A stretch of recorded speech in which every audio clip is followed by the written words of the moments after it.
ここからはですね、テーマ、対談というして、地方創生の、先進地からということで、大南様と、あと川野様に、対談いただくんですけど、先ほど、ちょっと、お話が出てた、あの、テレビのニュースというか、取材で来てくださったという山田みなみさん、みかんさんに、ファシリテートをお願いできればと思っております。はい。それではお三方、準備の方はよろしいでしょうか。はい。はい。よろしくお願いします。はい、よろしくお願いします。お願いします。それでは、みかんさんにマイクをお渡ししたいと思います。よろしくお願いします。はい、よろしくお願いいたします。すいません。では最初に少しだけ自己紹介させてください。私はですね、2014年から、町人仕事創生会議、地域創生の、取材を10年前からやっておりまして、その中で、川野さんが、こういうふうな海ラボという取り組みをされているということで出会いました。で、川野さんの取材を通してですね、高専という組織が、こんな素敵な方を生むんだということに非常に衝撃を受けて、高専に興味を持ち、高専の取材がしたいということで、現在はちょっとテレビ局を離れて、フリーで活動しております。はい。では、もう先ほど大南さん、川野さん、非常に貴重なお話をありがとうございました。で、お二人のそのお話を受けてですね、ここからはそれぞれにちょっと聞いていきたいなと思います。で、やはりですね、感想の方にもありましたけれども、大南さんの何らかの可能性を感じられる状況が地域にないと、人は集まってこないというようなお話がありましたが、大南さんから見て、地元で、神山で、これはみんなが可能性を感じ始めているな、みたいな風に思われたタイミングっていうのはありますでしょうか？結構、例えば今の人形の里帰りからすれば24年ぐらいも経ってるわけですよね。でも、この変化を、この町民自体の変化を感じたのは、多分8年、9年ぐらい前だと思います。何8年。か言うたら、例えば80ぐらいに近いおじいちゃんが、僕の前にやってきて、多いよな。俺ももう80近いと。はい。あと何年生きられるかわからんと。でも、今、神山ってかわいよるよな。で、もし仮に自分の寿命が来て、これからどういうふうに神山が変わっていくのかが見えなくなるのは辛いよなっていう話をしてくれました。で、そういう話って普通の一般の町民から生の声で僕聞いたの初めてです。で、うん。その人から次に、いや、でも自分にできることはまだまだあると思うから、もし自分にできることあったら何でも言うてほしいみたいな、なんか、だからこれまでのものの見方とガラッと見方を変えた人が現れ始めたっていうのを実感したのは、だから8年か9年ぐらい、もうごく最近ですね。そうなんですね。じゃあ、ちょうどはい。サテライトオフィスができて、はい。三も町にやってきて、しばらくして感じ始めたっていうぐらいですかね。そうですよね。だからこう人間が変わっていくっていうのは本当になんか時間はかかるんだと思います。うん。はい。一方、その志摩市で頑張られておられる川野さんは、今、スタートしたところぐらいかなと思うんですが、現時点でその可能性のようなものを感じられる部分ってありますか？はい、ありがとうございます。大南さんの歴史から比べると、本当に、数秒ぐらいのものかなとは思うんですけれども、可能性が身近な部分でいきますと、父親、母親、両親の変化かなというふうに思っています。取り組み開始した3年前はですね、誰よりも反対したのがその両親でした。私のことを心配してだとは思うんですけれども、うん。1年ぐらいですね、やめとけ、やめとけ、こんな志摩市に未来はないというのをずっと言われ続けて、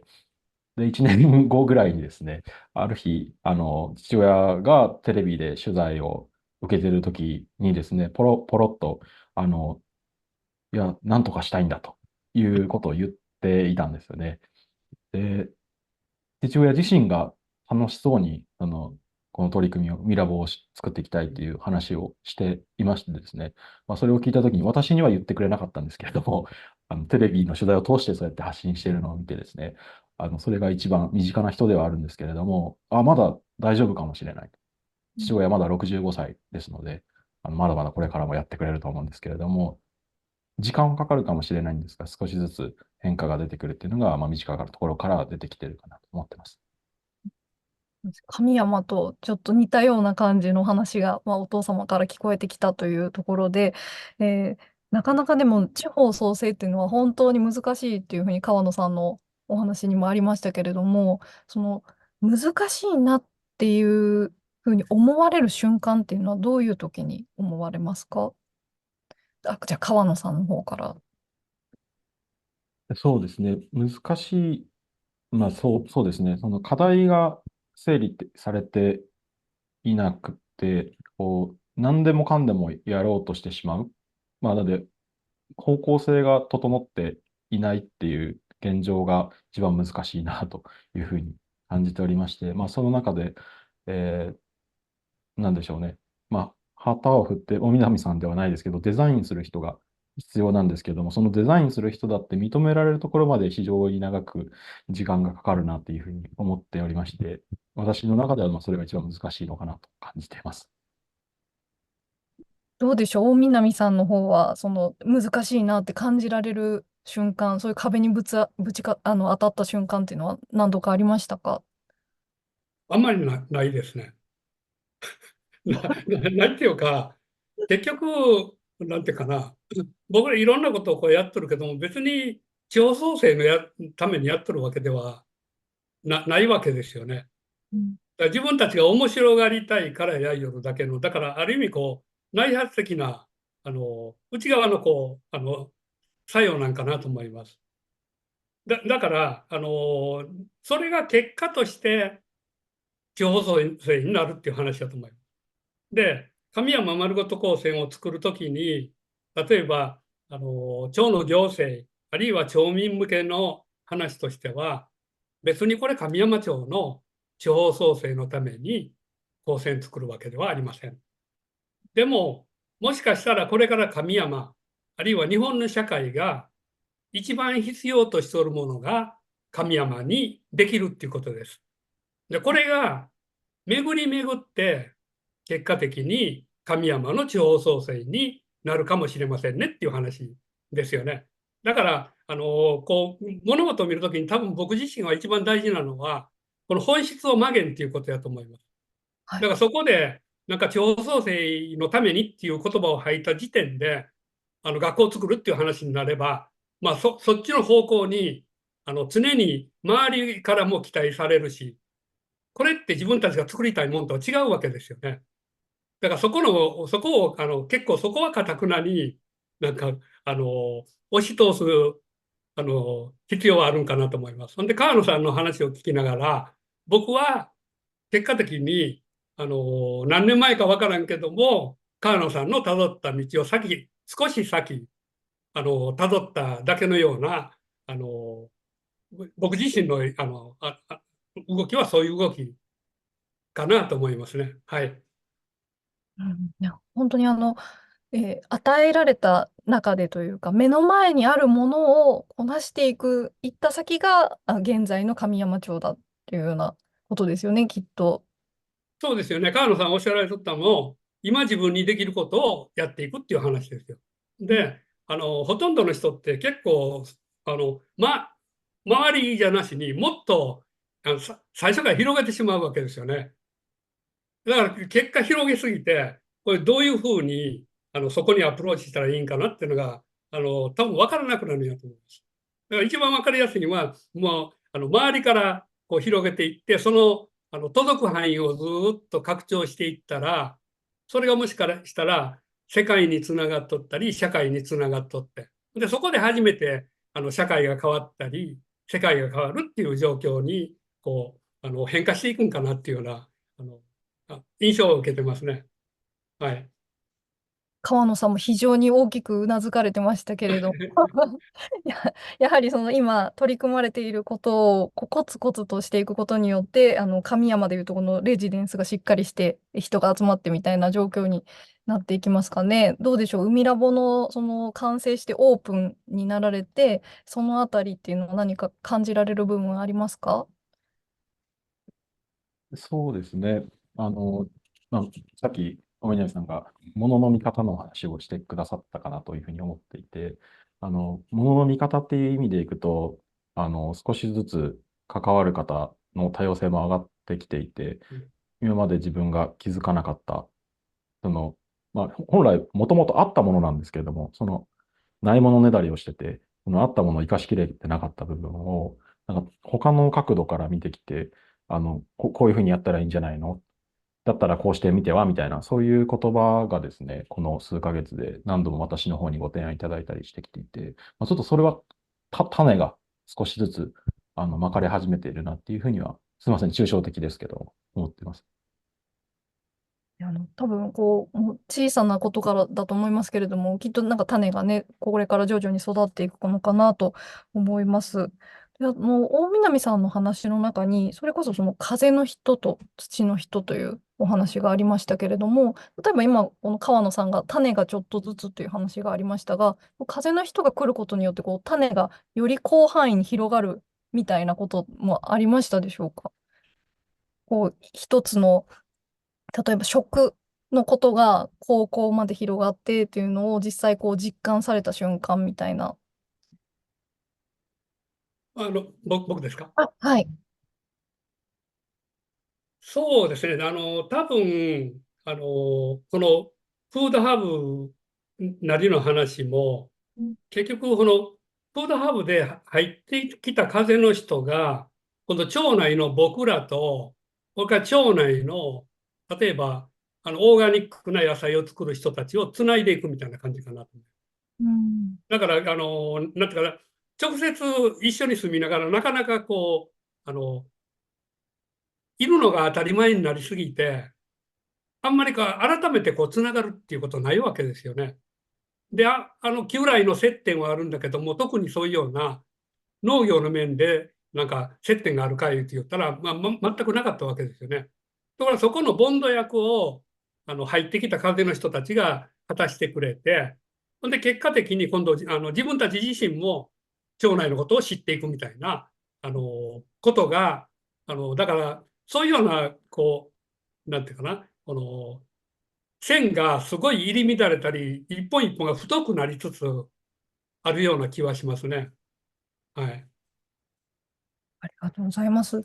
もっともっとお話をお伺いしたいんですけれども、そろそろかなというところで最後の質問に参りたいと思います。今回のテーマがその人と知恵の掛け算で新しい産業を作るということですので、